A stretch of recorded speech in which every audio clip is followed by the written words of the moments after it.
Squawk, squawk, all you courageous fellow sorrowers. Today I'm going to be breaking down and exposing one of my favourite movies as a child, as I'm sure it was probably one of yours. Also, one of the most powerful because they knew exactly what they were doing in this film made for children. Keep that in mind, keep that in heart. Okay, and that is The Never Ending Story. So the title alone tells you more than enough, doesn't it? The never-ending story is the cycle, okay? It's also the script, the stage, the act, the story, his story, okay? Not the creators, the destroyers, okay? So, there's a scene near the end where Gamork the wolf, okay, which is Cain, speaks to Atreyu, which is this main character, this child, okay? And the conversation they have is one of the most telling, and as I said, one of the best portrayals I've ever seen, and ever probably will see, and that goes for you too, I'd imagine. One of the best presentations of Cain throughout all of art. Not just film, art, okay? And they knew it as well. You see a lot of films, I believe, to be made based around one particular scene, especially when it's an adaptation from a book, as this one is. And I will play to you an audio book snippet of this scene from the book after I play this scene from the film. And just humour me, okay, because you won't need to do it for long. I tell you that much. Let's see how much they tell you in return. Alright? So, without further ado, this is Cain.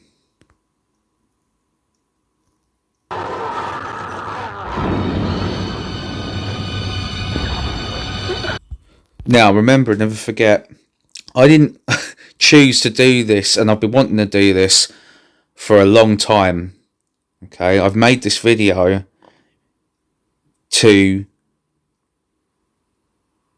bring true light to the false light that is the message of Cain. Okay, because his bloodline still remains to this day. It's the tares. It's the Canaanites. Canine. Dogs, wolves. Okay, now this is what I'm getting at before we get into this. They've portrayed, they don't use the word Cain, they call it Gamork, okay? Gamork is Crom. Crom is another word for earth in itself, okay? Which is what they're trying to infect, as he'll tell you himself soon enough. But they chose to make this creature, this agent of evil, they chose to make it a wolf. It could have been a duck. Yeah, it could have been a deer, it could have been anything. I still would have called it Cain. I still would have been covering it as Cain and uncovering it as Cain. Okay? They chose to make it a wolf. I'm covering it because of the script that was written for this character. Not because it's a wolf. Just happened to be one anyway, though, didn't it?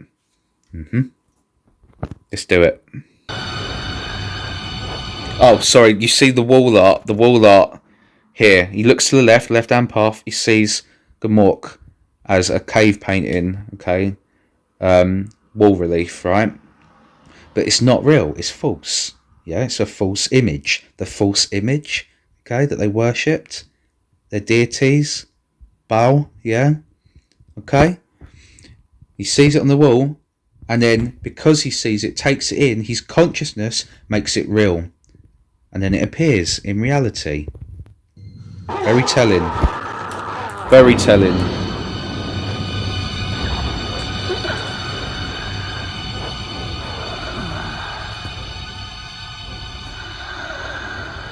Okay, so wolves don't hide in walls, do they? Wolves don't hide in walls, even when they're wounded. And you'll notice this one is. It's wounded and there's blood trickling from its mouth. So that's a pretty obvious interpretation, if you ask me. That's Cain after he's murdered his brother Abel, okay? Not only because of the blood, but because of the pain that the wolf is in. You will notice there is no wounds on this wolf, but he's still in pain. Why? Because as the scriptures go, the punishment was too much to bear. It was too heavy to bear for Cain, so he entered the land of Nod, okay, which is insanity. It's an awakening under the black veil, All right. Now the wall, breaking the fourth wall, that's going to become very relevant as we continue.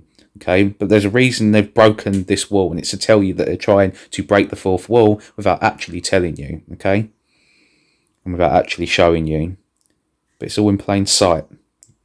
It's also a very on the nose description of the Archons crossing over through dimensions and into this one. Okay, onto our plane. You see that from out the darkness and into the light, through the wall, breaking the wall. Okay.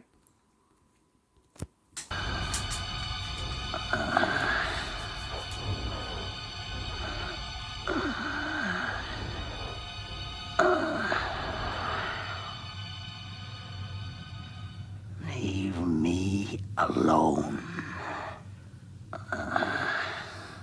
Can I help you? If you come any closer, I will rip you to shreds. You can't help them, brothers and sisters. All right, they won't allow you to. If you try and help them, they will try to hurt you. If you try to heal them, they will try to harm you. It's in their blood.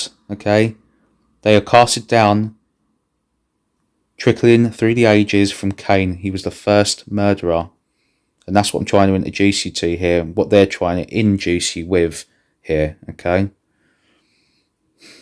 They don't want your help, and even if they did, they can't be helped. I'm not saying they can't be saved, but that's not for us to say. But they will not, cannot, and do not want your help.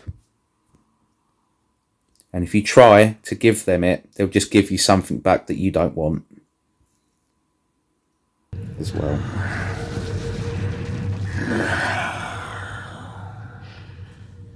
Who are you?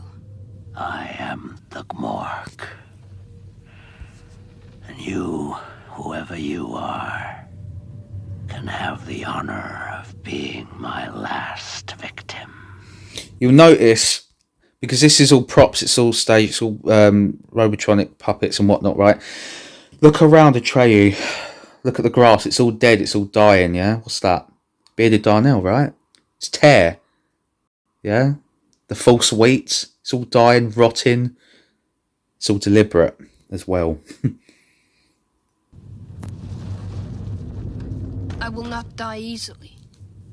I am a warrior. Brave warrior. Then fight the nothing. They know that we're warriors, and they know we won't die easily, which is why they're trying so hard. Okay, this film is so before its time. It's ridiculous.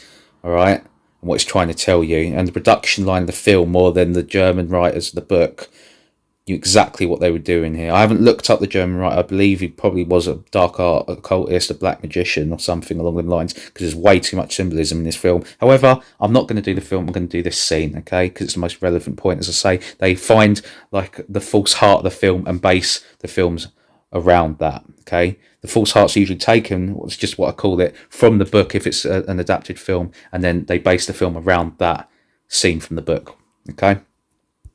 Oh, you'll notice his eyes. Okay, they're slits, sure, but that's not so much for a reptilian representation as it is more an archontic influence representation, because the eyes always change when archons latch on to others. Okay, and you'll notice they're green. Didn't have to be green. Green's kind of supernatural, isn't it? You know, if you consider it to be, you know, one of the main characteristics of an antagonist in a children's film. A wolf, it seems kind of supernatural, perhaps. Or you see where I'm getting at? It's not at all, though.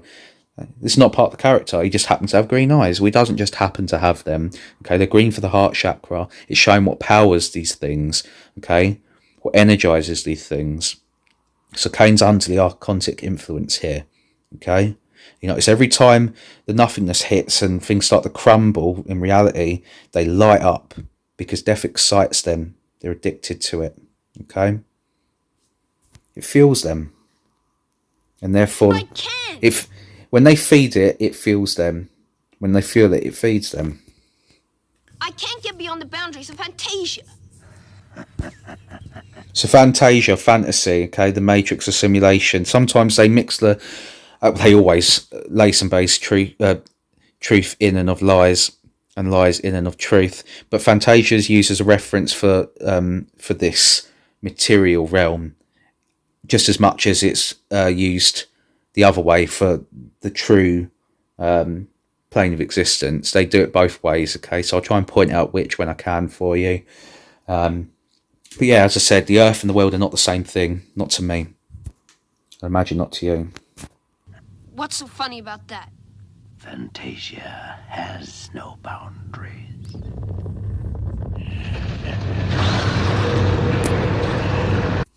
Lucifer Feller's lightning, that's why they get that in there, of course. He says Fantasia has no boundaries. Okay, do you know how he knows that? Because he's woken up under the black veil, hence why he's in the dark there. Okay, he's in the dark and he wants to be left alone because he is alone. Cain awoke to walk the left-hand path alone in the land of Nod. They are all alone inside their own heads, trapped in their own insanity. Okay, an eternal, internal insanity.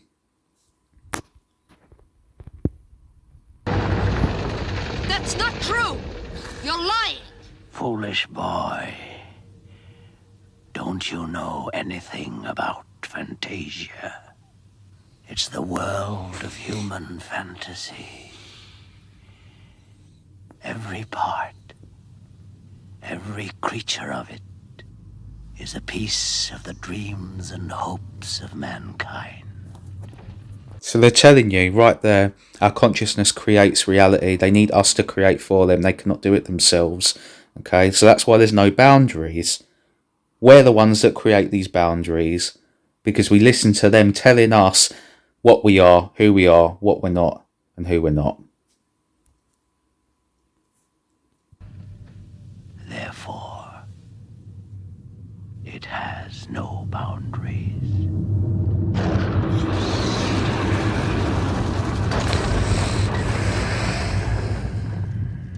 But why is Fantasia dying then? Because people have begun to lose their hopes. See, now they've switched it around, so I'll point it out for you. Now they're speaking about the earth, not the world, the earth, the organic, the natural, okay? Rather than the world, which is when they used Fantasia a moment ago, which would have been the artificial, okay? The digital. And forget their dreams. So the nothing. Sorry, I don't mean to keep cutting it off. It's just a very important one. I want to get it right for you all, okay? Get it all out. To lose their hopes and forget their dreams. So the nothing grows stronger. What is the nothing? We're losing our hopes and forgetting our dreams. And that feeds this parasitic, archontic, psychopathic, parasitic. I said it twice, I think, because it deserves to be called it twice. Vampiric consciousness, okay? This negative feminine force that evil has undertaken and trying to act as an undertaker to take us under with it. This is the nothing that it's speaking of, okay? In the book, in the film, the nothing, because it has no internal core, okay? It's all it can do is feed off itself. Ouroboros, right? That's it. That's what that duality is, the joining, destruction from creation, order out chaos. Because it just feeds on itself. That's why they all feed on each other. It's the emptiness that's left. It is like a despair destroying this world. You see? And I have been see? trying to help it. But why? Because people who have no hopes are easy to control. And whoever has the control has the power. So ahead of its time. So telling.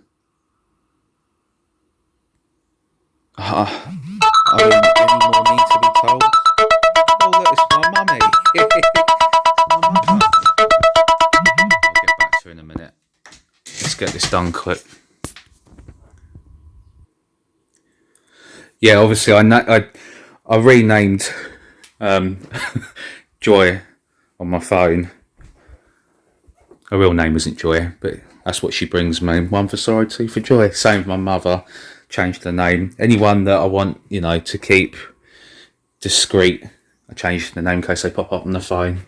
So for all you agents, nah, nice try.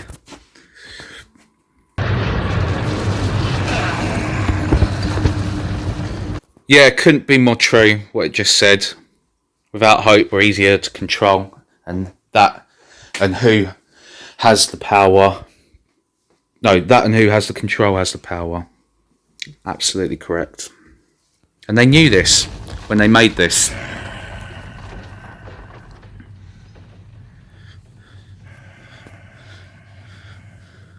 Who are you really? Very relevant line in the film there, okay? Who are you really? Remember, the wall is broken. They're trying to break the fourth wall. Subconsciously, that's a symbolism, right? Who are you really? Do you know why the character Atreyu is asking that at this point? Why they got that in there, the writers, the director?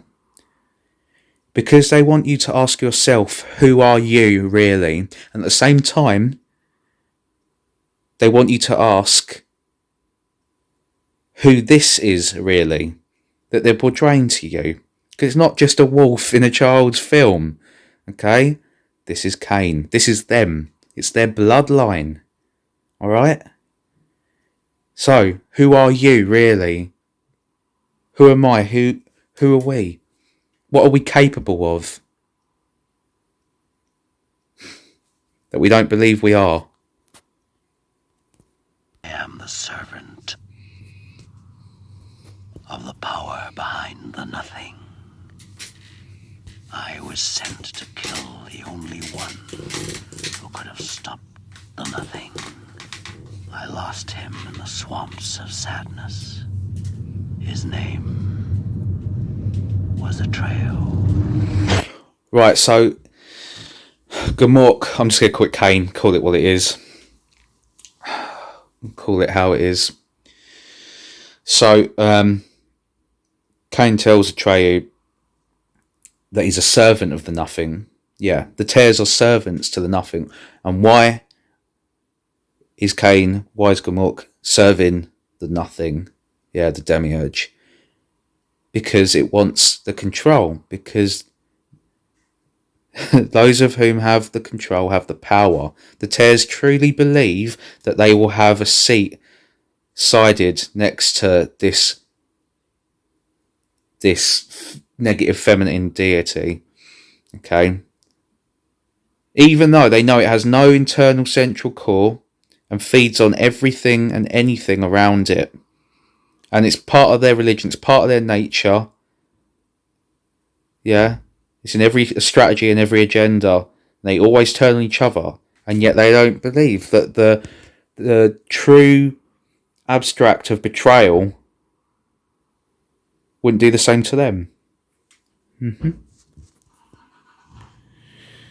Well, they'll see soon, won't they? The only problem is it'll be too late.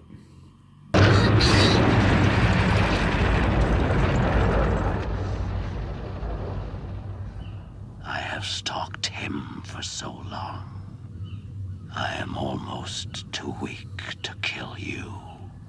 Okay, so he doesn't yet know that the boy he's speaking to is Atreyu. Now, if you want to look up the name Atreyu, go ahead. I'll tell you because I already have before making this video. Atreyu means, it translates to a few things. One thing in particular is son of all. Okay, Atreyu had no parents in the film. He was an orphan. Now, son of all is a reversal. It also means we are all sons. Okay, so when he says he's after Atreyu, it's Seth, essentially. Okay, Cain killed Abel, and now his bloodline are after us, the last Seth. Okay, so Atreyu is, it translates to origin. It translates to that who is saintly, pure, brave. It's us. It's us. Son of all. Sons of the creator of the all, yeah? And we are all sons of it. And he says he's been stalking Atreyu for the longest time. They have been stalking us, our bloodline, what we are, true human beings, because remember, they're not. They're hybrids. They believe that makes them stronger, better. And us to be weaker and worse.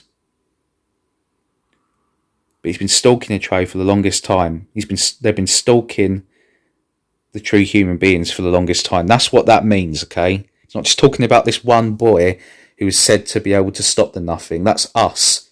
And what else does he say? He's growing weak. He almost feels too weak to kill Atreyu. They are growing weak, brothers and sisters. Why do you think they are clutching at wheat straws with such a grip of tightness right now? They're running out of time. The nothingness is coming. Yeah? Let's continue. But I will find the strength. He says, I will find the strength, and the eyes light up, because the strength is us. It's our leash energy, okay? Now, this is quite relevant too. I believe Atreyu had a dagger earlier in the film, perhaps lost it. Nonetheless, this piece of flint that's picked up, look at the colour of it, okay? That colour they use to energise sodomy. It's like an offshoot shade of cyan, okay? And they just so happen to have a child holding it in the right hand, so the right hand path being the innocence of the child, okay? And the paedophilic sodomy that comes with that colour. It's not associated without reason, without purpose. Okay, I'm telling you. Let me give you new strength, Mork! It's not a very natural colour for rock, for stone, is it? Fighting! Come for me, Mork! I am Atreyu!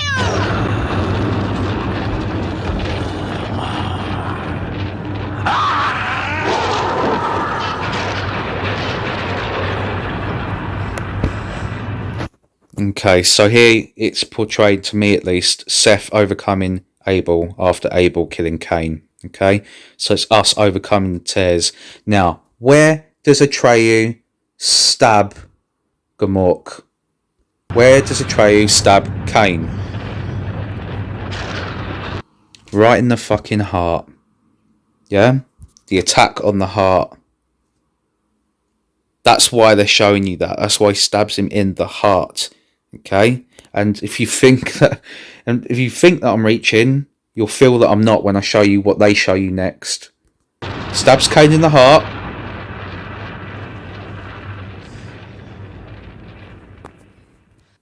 What shape is that hole, brothers and sisters? Is that not a heart?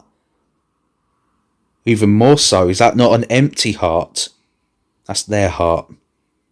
Empty. You see that? You see it, right? The darkness has left, hasn't it? Darkness has left, and the light starts to shine into the empty heart. That's what that is. That's what they're showing you. Us overcoming them. And that's how you do it.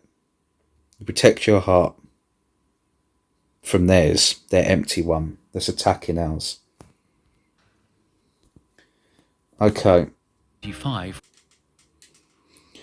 Okay, so along with the wolf scene, there's two others in the film that are also in the book, but the visualization is going to go into a child's subconscious more than it would at that age, because not many would be reading, okay?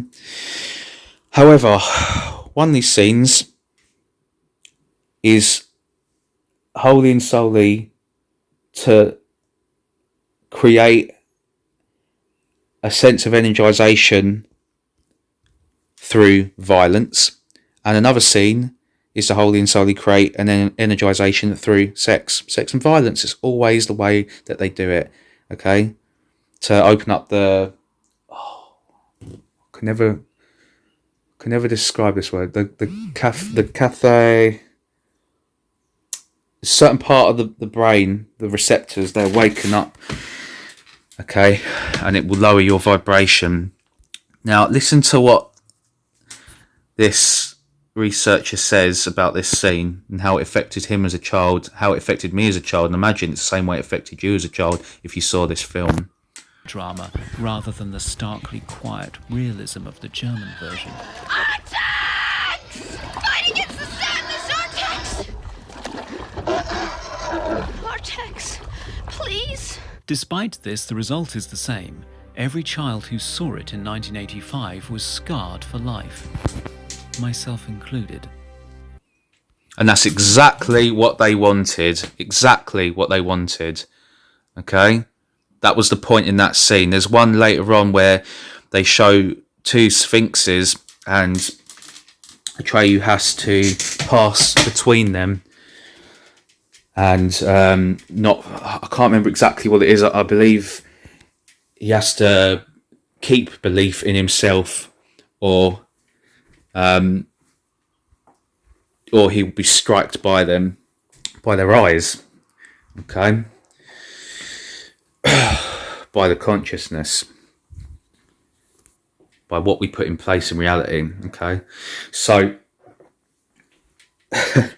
you can't tell me, so please don't try, that they did not know what they were doing here. All right, they knew this was a child's film, and they named the swamp of sadness. Now, the reason why Atreyu's horse sinks is because it starts to think sad thoughts, so it lowers its vibration.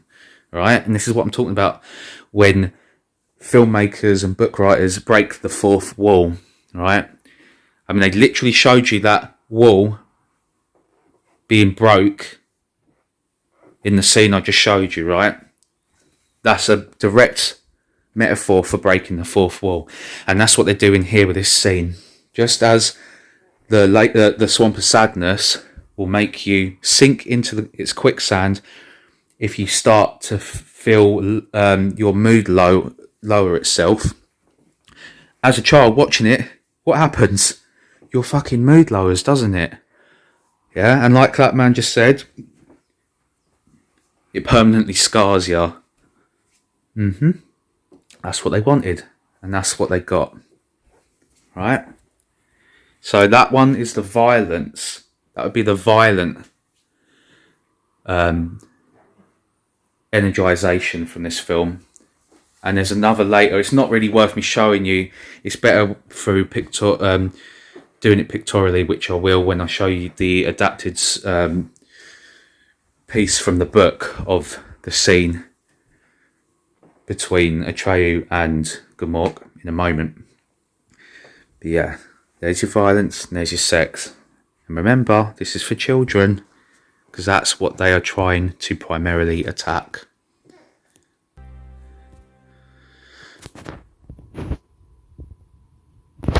Okay, so now we're going to move on to the same scene, but how it originated from the book. Okay. Yeah, it's a little bit longer, this one. However, it's also more relevant than the last one. Okay. Atreyu nodded again. Then he asked, "Can nobody free you from your chain?" So when Atreyu first meets Gamork, unlike in the film as much, so he feels nothing but empathy, because that's us.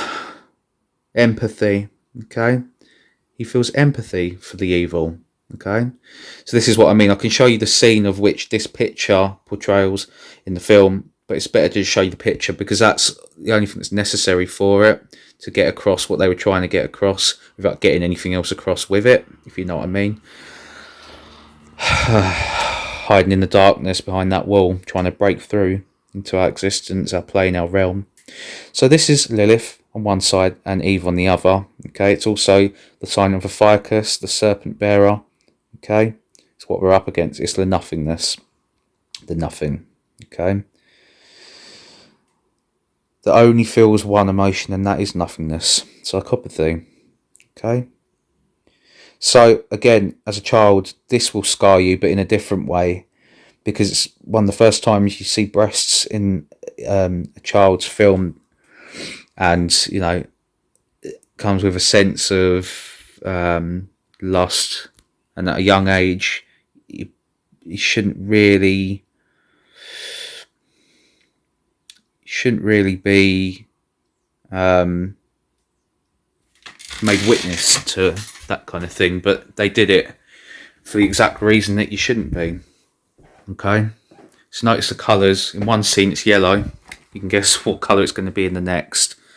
Okay, but as I said before, you had the swamp of sadness where if you lower your vibration you sink, which is exactly what they were doing to the viewers at the same time as the characters.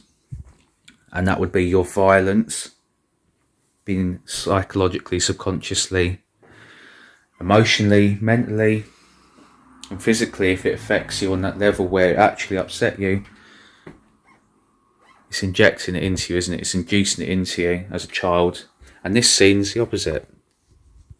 Okay? It's the lust, the sex. Let's continue. Greenish light in the werewolf's eyes flickered.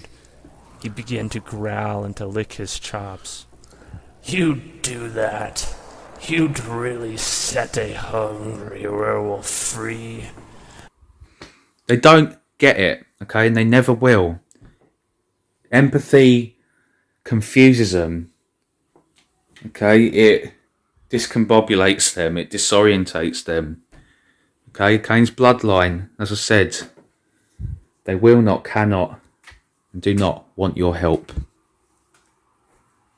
Alright? They just, it's not in their blood, it's in yours. Like Gamok says, you'd really do that, you'd really let me off my leash. He's shackled to the shade, like the name of my poem. Okay, they all are. They're shackled to the chain, the DNA strand, the helix. In that sense, I almost have a sliver for these snakes, a sliver of sorrow, because a lot of them are born into it. Genetically, they're born into it because of their bloodline, but also socially because of the ones around them who are already indoctrinated to this heretical, systematic passing down, of Canaanite ritualistic worship. Do you know what that means? Nobody would be safe from me. I know, but I'm nobody. Why should I be afraid of you? He wanted to approach him more. See, but I'm nobody. Selflessness, the complete opposite. We are the complete opposite of the tares. Okay? They have this, you knew I was a snake bitch mentality. That's why they always like to use that story. Yeah? Trump said it recently. Because that's, to them, it's survival of the fittest. Okay? They don't realise it's actually, by doing so, survival of the thickest, because you end up wiping yourselves out. Okay, and that's exactly what they'd do straight after wiping us out if they ever got to. Okay, no internal core. So as we go on, But again, the wolf and we will go on, his deep, they won't. terrifying growl. The boy shrank back. Don't you want me to set you free? There you are. And there's your pink to go with the yellow from before, the sexual fire that they created in the film with the two subsequent scenes that I mentioned a moment ago. At once the werewolf seemed very tired. You can't do that. But if you come within my reach, I'll tear you to pieces, my boy. Okay, the werewolf begun to turn very tired, land of Nod. Yeah, it's all there. It says, if you come within my reach, okay, there's a double entendre there. It's not just come into my reach as in closer proximity to me. It's also if you come into my reach as in under my wing, yeah? Come into my reach, the reach of the arm, the reach of the hand, the left hand path, to be entered under it by another who has already exited from the white veil, okay, and gone under the black veil, from the right hand path to the left hand path, which is what all of these motherfuckers did when they made this film and wrote that book. That. And they are motherfuckers, okay? It's the mother, the black mother that he's speaking about, as you will find out. Delay my end an hour or two. So keep away from me. Let me die in peace. Atreyu thought it over. Maybe I can find you something to eat. I'll look around. Slowly, It's almost biblical, isn't it? This is a child's story, okay? He still feels empathy after all these warnings and all of the despicable spitting in the face, you know, of this Samaritan, if you will. He still tries to help him. We still try to help them, don't we? We still feel that they could be saved somehow, somewhat. Mork opened his eyes. The greenish fire had gone out of them. Go to hell, you little fool. Do you want to keep me alive until the nothing gets here? I thought that maybe if I... So I wanted to show you this snippet of the scene from the book auditorily to go in along with for it to go in visually with the film scene from before. But it's also some of this imagery that I wanted you to see also. So you have the white dragon. Well, to them it's not black, it's white. The cube's white, it's pure, the white room, okay, not the black. And of course they would put that colour on the dragon, the demiurge, okay. There it is, high in the sky. Most dragons you don't even see flying about in films, do you? No, they're on the earth, right? Breathing fire and whatnot. This one's up in space almost, you know, if there was such a thing. It's almost cosmic. I wonder why. See the way it wraps around, just like the demiurge, the way it's portrayed in art.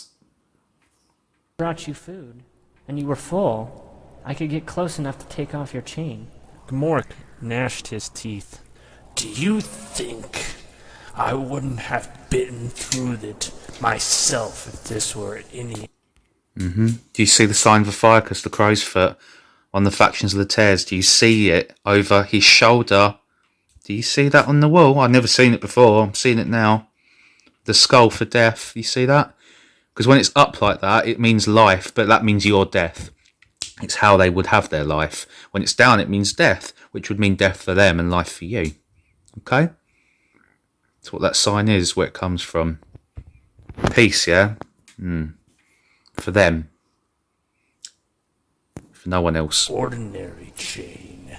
As though to prove his point, he clamped his jaws on the chain. The chain jangled and he tugged and pulled after it. Okay, so I'm just going to call it what it is. As I said, Cain explains to Atreyu that the chain cannot be broken by anyone but the one that puts it on. Okay, it's a magical chain. Okay, and then he tells you whom put the chain upon him. Remember, the chain is only a metaphor for the black veil. Okay, to be shackled to the shade, the genetics. Okay, who put the chain on him? After a while, he let it go. It's a magical chain. Only the person who put it on can take it off.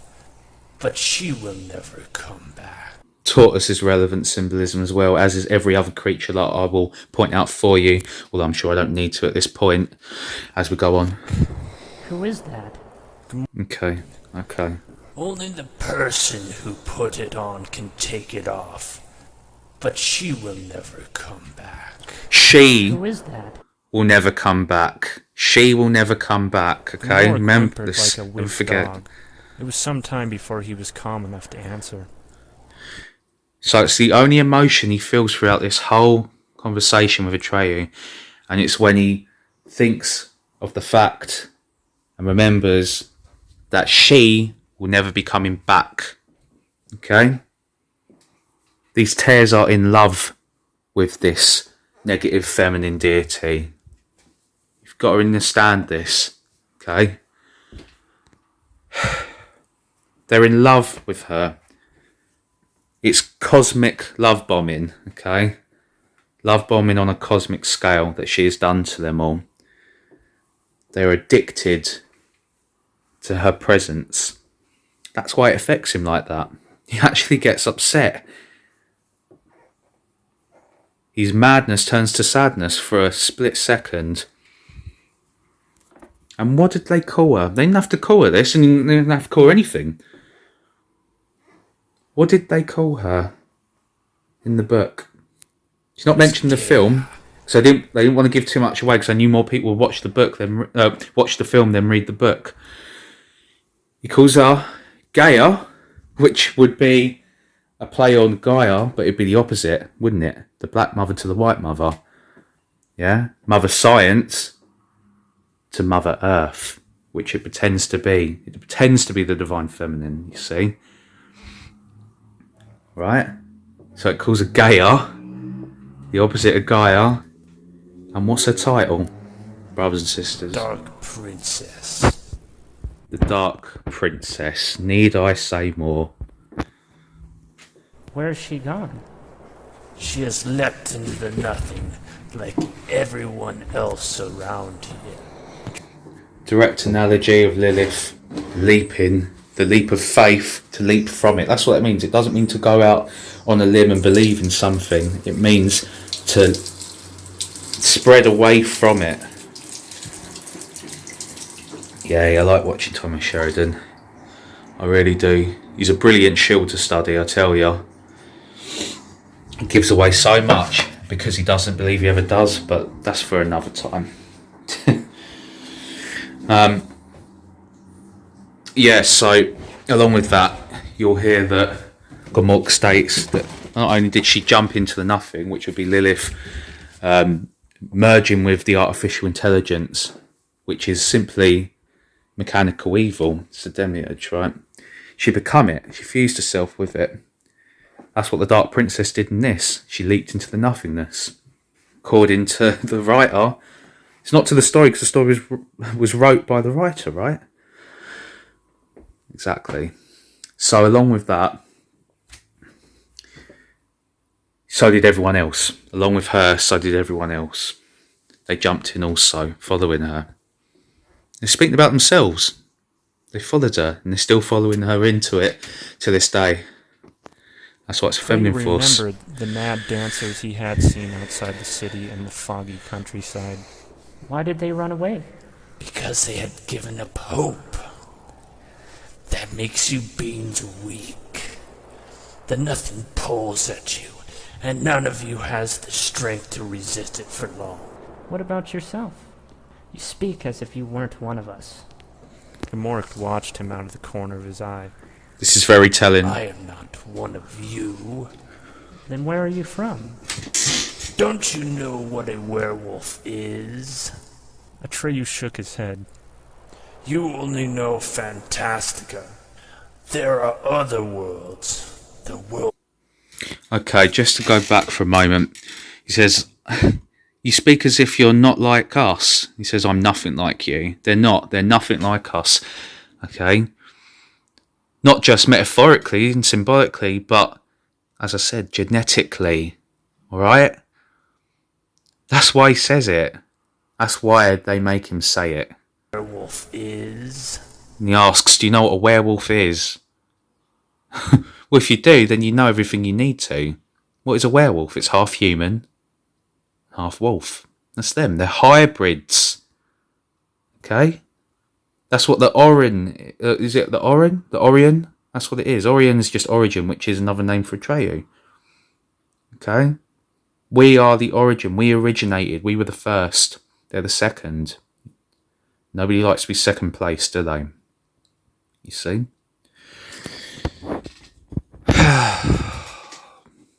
Yeah. We'll get to the necklace in a moment when the image comes up. Atreyu shook his head. You only know Fantastica. There are other worlds. In the book, it's Fantastica. I just thought I'd point that out. In the film, it's Fantasia. The world of humans, for instance.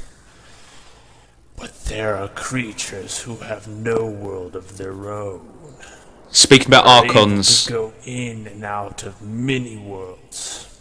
I am one of those. In the human world, I appear in human form. here we go. All right. So they're letting it out very slightly about Archons, and they're letting out very slightly about themselves.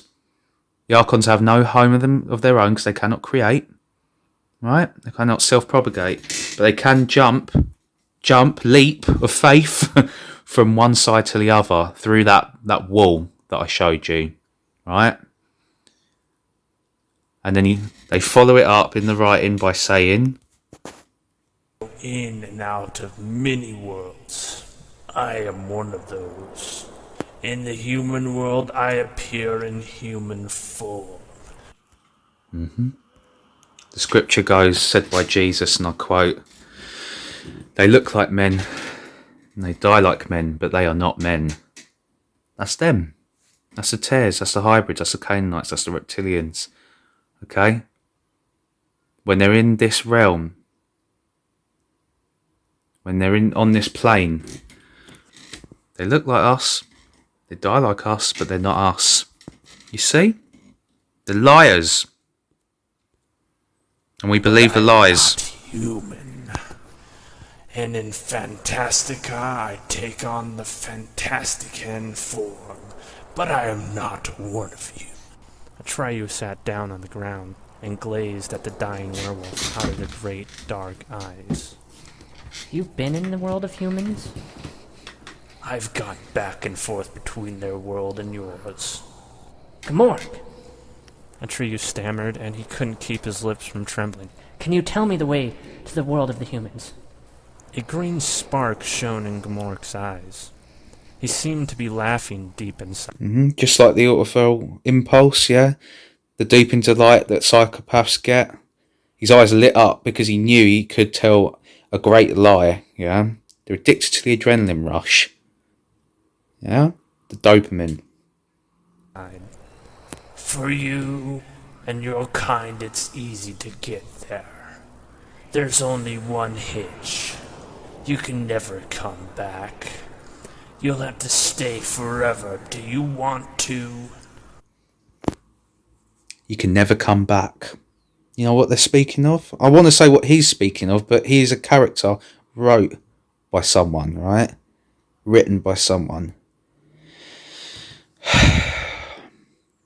And the one that that wrote the book was being wrote to write the book. You know what I mean by that? They're characters too. Yeah, so the way that's written there, what's being said without saying it, you can never come back, you can never go back. Because once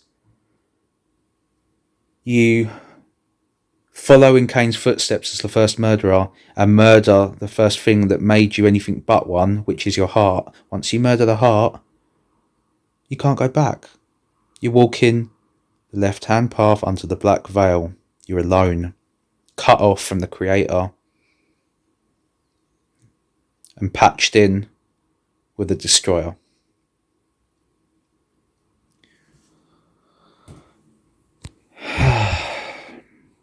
Cut off from the Creator, sewn in with the Destroyer. So that's where they're going with that.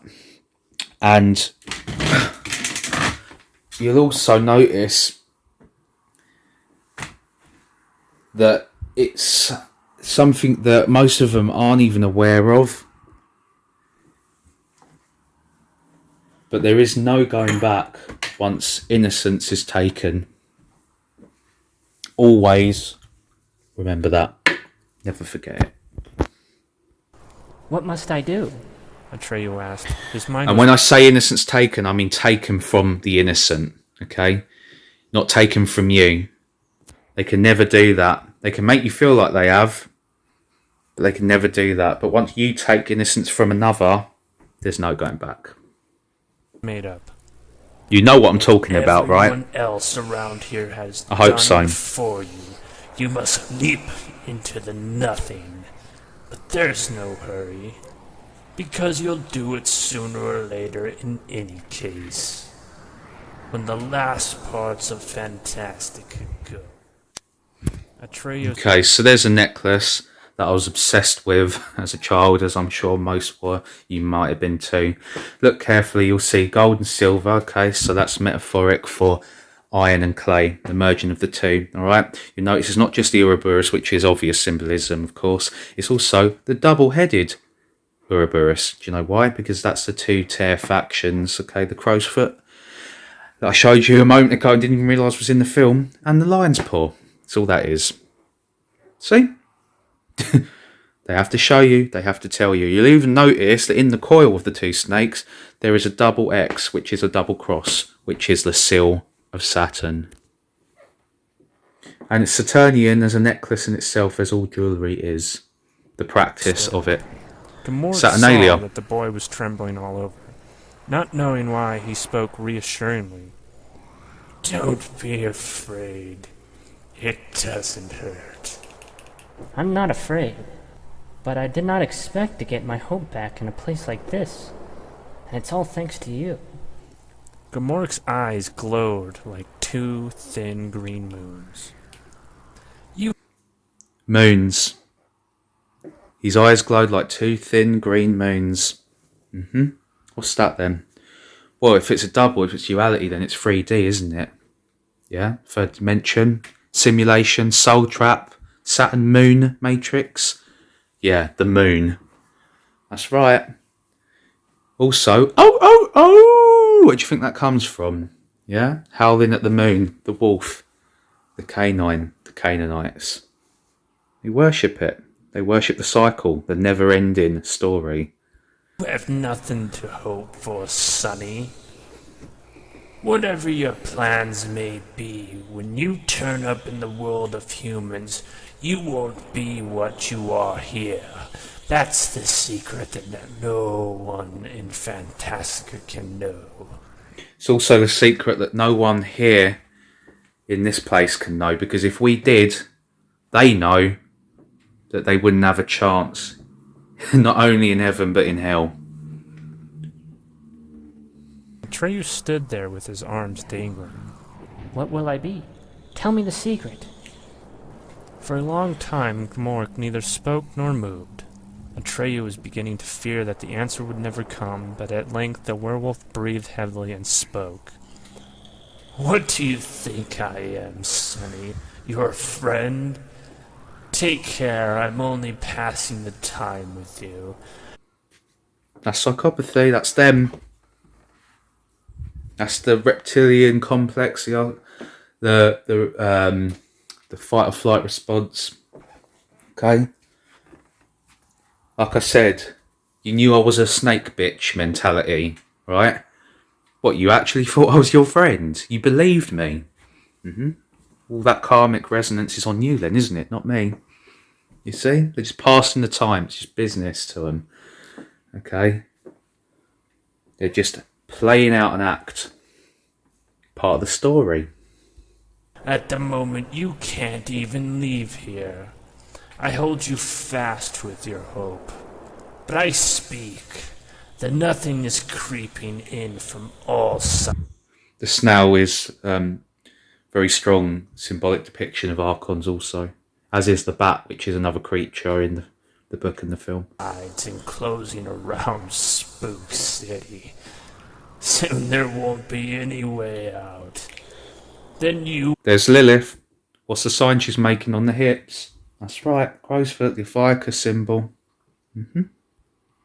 will be Don't believe lost. it. Don't believe in If you it, but stay believe and it. listen, your decision is already made. Okay. There's your dome. Hey, I'm not very keen on the term flat earth, but there's a symbolism they're trying to get through there.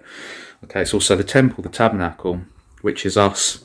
It's our vessels. That's why they're trying to pollute them as much as inhumanly possible.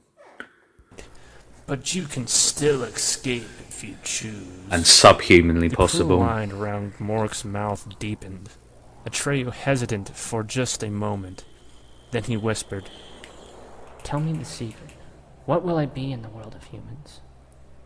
Again, Mork sank into a... Remember, never forget, if we knew the secret, we wouldn't continue to be in the world of humans. The world and the earth are not the same thing, okay? long silence. The His world's breath the came in Matrix. convulsive gasps. Then suddenly he raised himself on his forepaw. Atreyu had to look up to him. And then for the first time he saw how... Obvious Nephilim giant symbolism, yeah? The Nephilim is the bloodline, it's the tears, it's what we're studying right now, okay? The giants, it's the symbolism of them, of the narcissism, yeah? The ego. That's all that is. The colossal arrogance.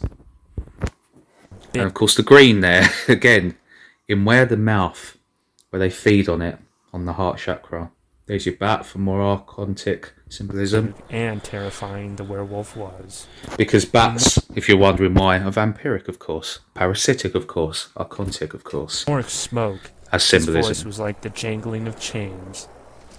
Have you seen the nothing? It's even rode in the film by a character in a robe, such like the Grim Reaper, Kronos, Demiurge, riding the Archons, controlling them, holding them by the reins, as it holds us in its reign. By the same Yes, ones. many times. What is... Okay, I'll stop now. Jangling of chains. Have you So it gets important. seen the nothing, Sonny? Yes, many times. What does it look like? As if one were blind. Have you seen the nothing?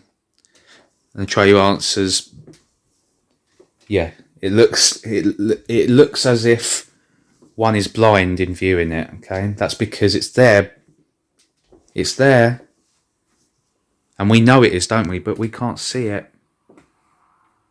And all the time that we're trapped in that carbon-12 state of mind, yeah, we're not breaking out the carbon-12 state of mind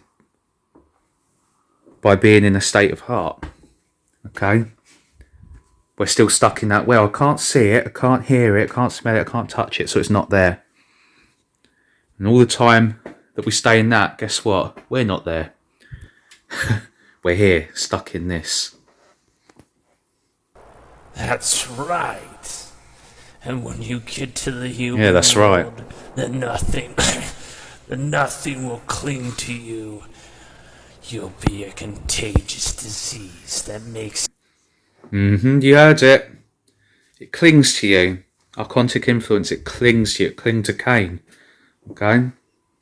It clings to them. And it infects you. That's what they said. I'm not saying it. It's what they're saying. It's what the writer's saying. Okay? to the human world, the nothing, the nothing will cling to you. You'll be a contagious disease that makes humans blind, so they can no longer distinguish between reality and illusion. And there we have it, brothers and sisters. Once again, they're just doing the work for me. Do you know what you and your kind are called there? No. Lies. Atreyu shook his head. All the blood had gone out of his lips. How can that be? Gamorreek was enjoying Atreyu's concentration. This little talk was cheering him up. After a while, he went on. You See? Feed their ego. They're only humouring you, but they will take the time to do so. Okay? Even the tears, because they are psychopathic at their core, because their core is self-serving. Okay? ask me what you will be there. But what are you here? It's a void. What are you creatures of Fantastica? Dreams? Poetic inventions, characters, and a never-ending story. Do you think you're real? Well, yes. He's speaking about us, you see. Here in your world you are. But when you have been through the nothing, you won't be real anymore. You'll be unrecognizable. And you will be another world. In that world, you Fantasticans won't be anything like yourselves. You'll be in another world after entering the nothingness and having the nothingness enter you. That other world is the land of Nod from the Bible that Cain entered. You're not you anymore. You're them, and You they're will you. bring disillusion The Archons. and madness into the human world. Tell me, Sonny, what do you suppose will become of all the Spook City folk who have jumped into the nothing? I don't know. They will become disillusioned in the mind of human beings. So every time someone sells out, if you will, they join the wheel, and it spins more deception. Fears where there is nothing to fear. Desires for fame, hurtful things, despair. The top hat. Symbolism of the nightmare. Okay, the simulation once again. Thoughts where there is no reason to despair. All of us? No. There are many kinds of delusions. According to what you are here, ugly, beautiful, stupid, or clever, you will become ugly or beautiful, stupid, or clever lies. What about me? What will I be? Gamora grinned. I won't tell you that. You'll see, or rather you won't see. They'll never ever tell you what you really are, who you really are, and what it is that we're all capable of. We always have been. They'll never tell you. I'm trying to. Because you won't be yourself anymore. And yeah, you saw the Stared spider. at the werewolf with wide open eyes. That's her. Gamora went on. That's why humans hate Fantastica and everything that comes from here. So now it's speaking about the sense of something more and the hatred that's been built up in most humans for it, because they can't see it, touch it, smell it, taste it, so it must not be there. Little do we know what he's about to tell you. And if we did, we wouldn't be going through this any longer. They want to destroy it. Another gatekeeper, Kninigan. It's not making me look good, is it? Told you. You learn from evil by watching it and listening to it, which is exactly what we're doing right now, isn't it? You watch goodness, you'll learn from it, but not in the same way. You won't learn as much. I can tell you that much. And they don't realize that by trying to destroy it, they multiply the lies that keep flooding the human world. For these lies are nothing other than creatures of Fantastica who have... You heard him right. Well, you heard him right. Okay? It causes nothing but more lies. Nothing but more deception. They want to destroy it. And they don't realize that by trying to destroy it, they multiply the lies that keep flooding the human world. For these lies are nothing. Resistance is assistance. Okay? That's what they're talking about. How do you create a vibration? You need two separate elements, and the vibration is caused by both acting against each other. That's what fuels the wheel. Okay? That's what fuels the cycle. That's what they're talking about. Okay? To each other and to you as the listener, the reader, the watcher. And it's not the first time, and it won't be the last that they do so. This is yet just another way to me to try and create evidence that is retained and will remain dense from the information put into it. Okay? But this is some of the best I've found on Cain. So it's an important one to me. Hopefully it is to you too. Almost done now. I know it's gone on. If you're still here, I can't tell you how much love and respect I have towards you. I have, even if you've stopped, I will understand. Because I know that you still understand. Maybe you already knew. You certainly already felt it, didn't you?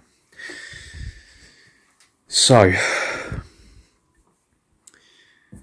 there's ways we can fight back. But if we fight fire with fire, there's just more fire, isn't there? Yeah? That's all they're trying to say here. They are telling you, they are showing you.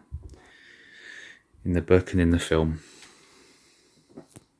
Other than creatures of Fantastica who have ceased to be themselves and survive only as living corpses, poisoning the souls of men with their fetid smell. What are they speaking about now, brothers and sisters? Is that not one of the best descriptions that one's ever heard of an Archon? Death incarnated is what they are. What they are is death incarnated. And survive only as living corpses, poisoning the souls of men with their fetid smell. But humans don't know it.